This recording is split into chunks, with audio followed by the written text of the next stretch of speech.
Boa noite, bem-vindos ao debate semanal Provas Dadas, que junta semanalmente Aline Bavic, Joana Mortágua e também Rita Matias. Minhas senhoras, boa noite, bem-vindas. Obrigado por estarem connosco no NOW. Vamos começar pelos temas em cima da mesa e vamos começar pelo mais recente, a greve geral que marcou o dia de ontem. Joana, comece por si. Havia motivos para esta greve? Porque foi muito menos participada do que a greve anterior. Esta greve, boa noite, antes de mais. Esta greve, mais uma vez, expressou o descontentamento popular com um pacote laboral cuja razão ninguém entende. E julgo que é assim que ela fica marcada para denunciar uma teimosia dogmática deste governo em avançar com leis laborais que não têm objetivo concreto e cuja consequência são cortes salariais. Facilitamento de despedimentos, cortes salariais e está demonstrado à exaustão que, desse ponto de vista, não há qualquer relação entre este pacote laboral e inovações na área do trabalho, seja pela via tecnológica, seja pela via, por exemplo, do horário de trabalho, inovações de direitos no mundo do trabalho. Não há nenhuma relação que tenha sido demonstrada entre alterações à lei laboral, como aquelas que estão propostas agora, e aumentos de produtividade. Chama até atenção para isso, para um artigo do jornalista do Expresso, David Diniz, que elencou o que é que a Comissão Europeia, o FMI, o Banco Mundial, a OCDE, o que é que todas as instituições mais respeitadas dizem sobre os fatores de produtividade, de aumento da produtividade em Portugal, e todos eles apontam questões como qualificação, inovação e investimento, a questão da justiça, a questão da execução dos contratos, questões administrativas. Nenhum deles aponta que o mercado laboral seja um entrave à produtividade em Portugal. E, portanto, é uma teimosia de um governo que levou a mais um protesto perante uma lei que, além de todos os protestos e greves, também todas as sondagens e estudos de opinião indicam que os trabalhadores em Portugal não querem. Aline, Luís Montenegro diz que esta greve não mudou nada, que deixou tudo na mesma. Luís Montenegro também fica na mesma com esta greve geral? Olá, boa noite. Eu não sei se ele fica na mesma. Agora, o país é que não fica. Eu gostava de saber como é que se pode levar a sério a CGTP e esta greve, quando começam a greve na terça-feira, dura até ao meio-dia de hoje. Portanto, não foi só ontem. Impediram as pessoas que queriam trabalhar de ir trabalhar. Está a falar de algumas empresas como a CP. Eu estou a falar exatamente dos transportes. Têm turnos que começam num dia e se prolongam para o outro. Com certeza, mas prolongar até ao meio-dia de hoje. Ai, por amor de Deus, é preciso ter. Olha, desculpa a expressão, é preciso ter lata, não é verdade? Isto, para todos os efeitos, aquilo que a Joana disse aqui, para mim, é uma falácia. A AD até aumentou os salários, portanto, não há cortes salariais. De qualquer forma, eu gostava de frisar aqui uma situação que o José Miguel Tavares lembrou, e muito bem, no artigo dele de hoje, que desde o 25 de abril houve 12 greves gerais. E só 2 na altura em que o PS esteve no poder, que foi na altura de José Sócrates. Todas as outras greves gerais foram feitas enquanto o PSD ou a AD estiveram no poder. Ora, nos últimos 30 anos, 21 anos foram governados pelo PS. Não houve nenhum problema quando o PS esteve no poder? Claro que houve. Ou seja, a CGTP e a UGT também, de certa forma, fazem as greves gerais, como aliás foi sublinhado por vários comentadores, estas greves não servem para defender os trabalhadores nem os seus direitos. Na realidade, servem como arma política da esquerda para desgastar a direita. É aquilo que tem-se visto nestes últimos anos.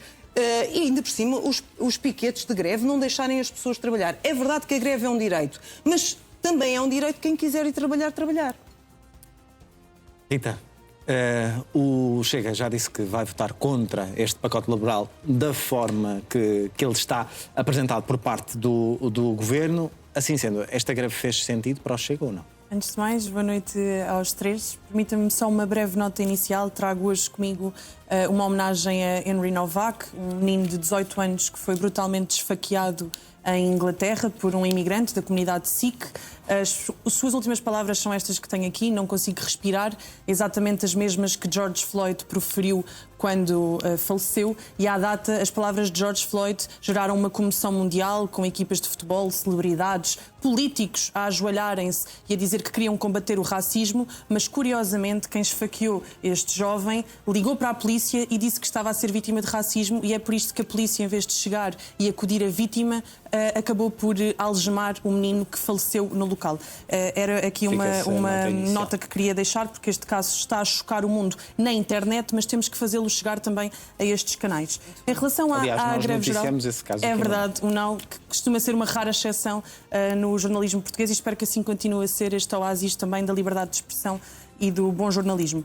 Em relação à greve geral, parece-me que perdeu a pertinência a partir do momento em que o Chega se assumiu como o grande entrave à aprovação deste pacote. E até acaba por ser curioso, nós vimos na manifestação vários cartazes contra André Ventura, mas aqueles meninos e aquelas meninas vão ter que agradecer a André Ventura o pacote não ser aprovado. E, portanto, parece-me que muitas daquelas pessoas não estavam a fazer greve em relação a este pacote em particular, mais que não seja porque grande parte das pessoas que ali estavam eram funcionários públicos, e este pacote laboral até afetaria mais o setor privado do que o setor público. Portanto, são só, no geral, pessoas que gostam de se manifestar, mostrar a sua má disposição em relação ao mundo em geral e a alguns políticos em particular. Não é também um cartão vermelho ao governo, esta greve? Pode ser um cartão vermelho ao governo, mas é um cartão vermelho por quem já mostra o cartão vermelho nas urnas. Aquilo é uma ação de militância, maioritariamente de esquerda, que nós respeitamos, o Chega respeitou e saudou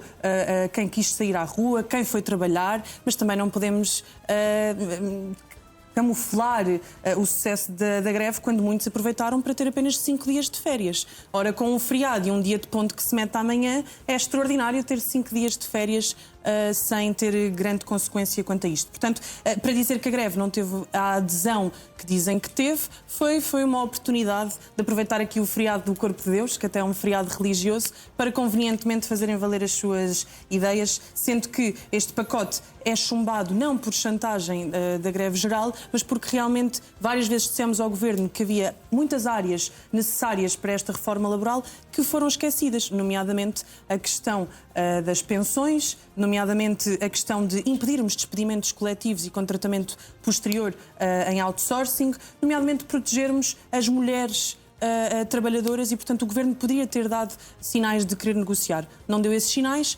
agendou esta semana o pacote para ser votado e, portanto, terá do Chega a oposição que já manifestamos. Joana, o facto desta greve ter acontecido colada a um feriado, aliás, como outras que já aconteceram no passado, colada a um feriado, ter terminado desta forma, como vimos, com protestos entre a polícia, aliás, confrontos entre a polícia e os manifestantes, de certa forma mancha todo o esforço das pessoas que foram protestar, porque têm esse direito de protestar em dia de greve? Vejo relação entre uma coisa e outra, mas só queria chamar a atenção de uma coisa, que é o pacote laboral foi agendado no Parlamento para dia 18 de junho, numa agenda que estava completamente bloqueada, e o PSD retirou os seus projetos para que o Governo pudesse agendar numa agenda que estava fechada e para discutir o projeto no dia 18 de junho. Isto foi possível porque o Chega deu a sua anuência ao agendamento... Podemos chumbá-lo, mas não, mas era exatamente isso. Era exatamente isso que eu ia perguntar. É que se anuíram ao agendamento para dia 18, para chumbar logo na generalidade e não deixar que isto continue a arrastar o país para uma discussão que já se percebeu que não vai para lado nenhum. Aliás, o Chega já se pronunciou que este pacote, tal como está, não serve. E por isso portanto, o vai não chumbar. Se avizinham alterações. Não. Portanto... Mas o Governo não poderia ter agendado para dia 18 de junho sem o acordo do Chega. O que faz prever vontade, digamos assim, de que o projeto vá a votos. E eu presumo que a vontade que o projeto vá a votos seja para o Chega chumbar imediatamente e nós tirarmos de cima da mesa.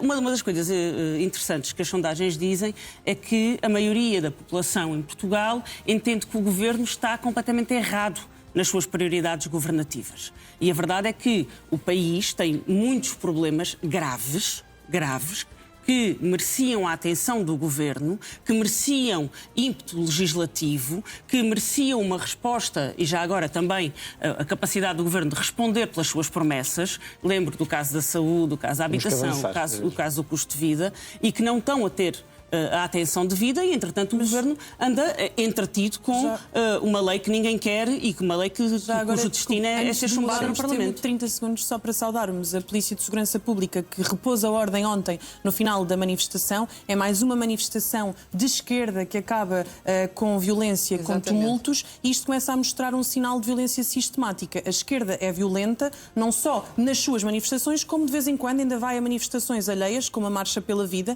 onde um militante do Partido Socialista lançou um coquetel Molotov. Portanto, eu queria só que ficasse aqui muito claro para os portugueses um padrão que a Rita Matias viu um colega seu na Assembleia da República, perante o Ministro da Administração Interna, que não consta que seja um homem de esquerda, tentar elaborar a tese de que há um movimento sistemático, extremista, violento de esquerda. E esse seu colega foi enxovalhado. Foi enxovalhado. Mal. Se calhar o Ministro da Administração Interna tem que falar com os polícias que lá estiveram e começaram a ser agredidos eu não estou a falar por anarquistas que metem as mulheres na linha da frente. Estou a falar isso. O que eu estou a dizer, são tão protetores das mulheres que metem mulheres na linha da frente a agredir polícias para que os polícias não possam responder. O que eu estou a dizer é que essa forma de diminuir a importância da violência neonazi, que é aquela mais sistemática, como o Ministro da Administração Interna provou. Mas o Ministro da Administração Interna não provou. Ou seja, não vale a pena extrapolar. Não vale a pena extrapolar teses que não são verdadeiras em relação à violência. Temos outro tema. Aline, quer intervir? Quero intervir, obrigada. Antes do outro tema, a Joana fugiu à sua pergunta, porque falou diretamente na me importa questão responder. Já falaste o suficiente. Mas não me importa já falaste o suficiente, agora é a minha vez. Sobre os manifestantes que chegaram ali, foram uns arruaceiros, foram uns vândalos, destruíram património, foram com tendências terroristas, destruíram património, estão exatamente... carros de civis de circular. Estavam a Joana disse que não havia ligação entre uma coisa e outra. Os maus exemplos de Paris. Claro que há. É óbvio. Aliás, já se foi... E esta ação prova bem que, apesar de haver também violência de extrema-direita, há violência de extrema-esquerda. E é muito curioso, porque hoje estive presente na procissão do Corpo de Deus, vimos milhares de pessoas pela cidade de Lisboa e não aconteceu absolutamente nada. Para já, aqui um pequeno parênteses, que acho interessante, o Estado é laico, mas o povo não é. Agora, não houve nenhum problema. E tivemos numa manifestação à porta da Assembleia da República, destruição de património municipal. Foi uma vergonha. Muito bem, vamos avançar para o próximo tema, a revisão constitucional. Já vamos ter menos tempo para este tema. Rita Matias, comece por si. Porquê que o Chega decidiu adiar a entrega do projeto de revisão constitucional até ao final do ano? Sabemos que havia alguma urgência em avançar com este tema. Não é o momento certo. Há críticas, nomeadamente do PS. Eurico Brilhante Dias diz que o requerimento claramente não tem respaldo na Constituição. A líder da IEL acusou o Chega, disse que não é um partido sério porque defendia a urgência da revisão constitucional e de um momento para o outro o tema perdeu a urgência. Como é que responde a estas críticas? O tema não perdeu de toda a urgência. Continuamos a querer para ontem a revisão constitucional. Ora, a política é a arte do possível. E até agora o Chega estava particularmente sozinho neste tema da revisão constitucional. A Iniciativa Liberal quis se juntar, o PCP também, mas faltava força para que a revisão tivesse aprovação. E o Partido Social Democrata, que estava a querer deitar este tema da revisão constitucional ao lixo, de repente comprometeu-se com o Chega, que vai entrar na revisão constitucional que o Chega vai propor também, e portanto vamos chegar a acordo em matérias fundamentais. Em troca do quê, Rita Matias? Não, em troca de o Chega eventualmente cederá em algumas das propostas que tem para a revisão constitucional, o Partido Social Democrata aprovará outras que para o Chega são fundamentais para que possamos, por exemplo, ter uma lei da nacionalidade concreta que possa ser aprovada sem estar sistematicamente a ser bloqueada. Isto é um mero exemplo. E portanto isto foi uma vitória porque deixámos de ter um projeto que não ia ser aprovado, porque não iria, era era o que o Partido Social Democrata e o Partido Socialista estavam a dizer, para um projeto que vai ser aprovado porque vai ser acompanhado pela maioria parlamentar. E estas cedências, Rita Matias, são só neste tema da revisão constitucional ou ficou acordado mais alguma coisa? Não, o que está acordado, o Chega é transparente, o que está acordado é em matéria de revisão constitucional e, como tem sido até aqui, temos negociado caso a caso. Não nos deixamos seduzir por grandes promessas futuras, até porque o Partido Social Democrata tem sido mau pagador das suas promessas. Portanto, é em relação à matéria de revisão constitucional. Avançar no próximo. Aline, vê alguma vantagem no adiamento deste processo de revisão constitucional? Não era um momento mais indicado agora, quando estamos também na discussão do pacote laboral? Não, não é de todo o momento indicado agora, não é? Desculpa interromper. Sim, vão entrar em férias, também não acho que seja agora o momento para fazer essa revisão. Mas que ela é necessária repare, eu acho que prolongar a entrega dos projetos para fazer a revisão até é algo com bom senso, porque assim podem discutir mais calmamente em 2027, exatamente porque não há urgência, mas é necessário. E não é necessário porquê? Porque o Portugal de 2026 não é o Portugal de 1976. E a Constituição deveria ser menos ideológica, ou melhor, não deveria ser ideológica e deveria ser mais democrática. Portanto, estar marcada por terminologia de contexto revolucionário é completamente despropositado e não faz sentido. Portanto, devia até ter uma terminologia mais neutra.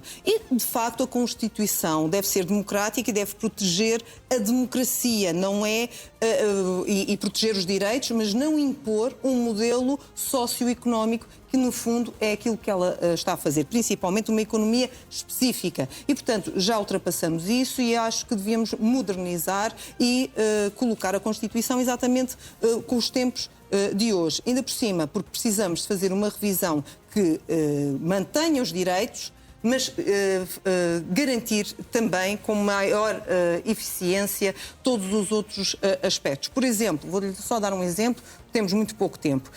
A justiça tem que ser mais eficaz e menos protelar, portanto, garantir direitos aos arguidos, mas isso não significa impedir e negar a justiça às vítimas. Portanto, há coisas que devem ser tratadas, a justiça será uma delas. Só uma questão aqui para a Rita Matias. Rita, o projeto que foi entregue por parte do Chega, o Presidente da Assembleia da República tinha algumas dúvidas, inclusivamente recorreu aos serviços jurídicos da Assembleia da República. Agora, com este tempo, vão fazer alterações a essas propostas? Vamos fazer alterações porque também, entretanto, tivemos jornadas parlamentares, ouvimos vários constitucionalistas e o próprio grupo parlamentar tem suscitado novas questões, portanto, o projeto que iremos entregar no futuro será já com outras alterações. Joana Mortágua, Eurico Brilhante Dias, volto a citá-lo porque foi uma voz do Partido Socialista muito audível nestes últimos dias em relação a este processo, diz que parece que é evidente que há um passo em frente para uma revisão constitucional alinhada entre a extrema-direita e o PSD. O que é que tem a dizer? Bom, antes de mais, e deixar claro que eu não fujo a questões que são fáceis de responder, sobretudo, e deixar claro que, como é óbvio, nenhum ato de violência me representa. Aliás, é bastante frequente vir aqui condenar toda a violência. Tenho a certeza que também não representa a esmagadora maioria dos participantes na manifestação, como que aconteceu em relação à greve geral.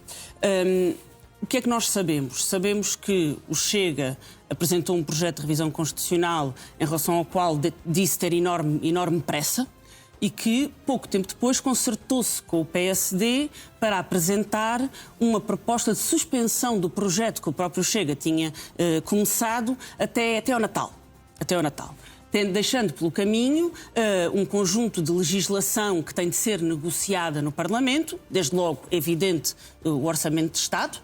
Está no caminho do Natal, o pacote laboral, etc. Que há concertação entre o Chega e o PSD é evidente porque o que Soares do PSD, e não sei se foi o Pedro Pinto ou um representante do Chega, assinaram em conjunto um requerimento para suspender o processo. Depois, coisa ainda mais estranha é o próprio requerimento. Isto é um ovni regimental e até legal, porque a lei é muito clara. A partir do momento em que se inicia um processo de revisão constitucional, há 30 dias para esse processo Aquilo que diz o Presidente da Assembleia da República é que, como pediu esse parecer aos serviços, que na prática o parecer ainda não foi Essa entregue. é que é a estranheza de tudo.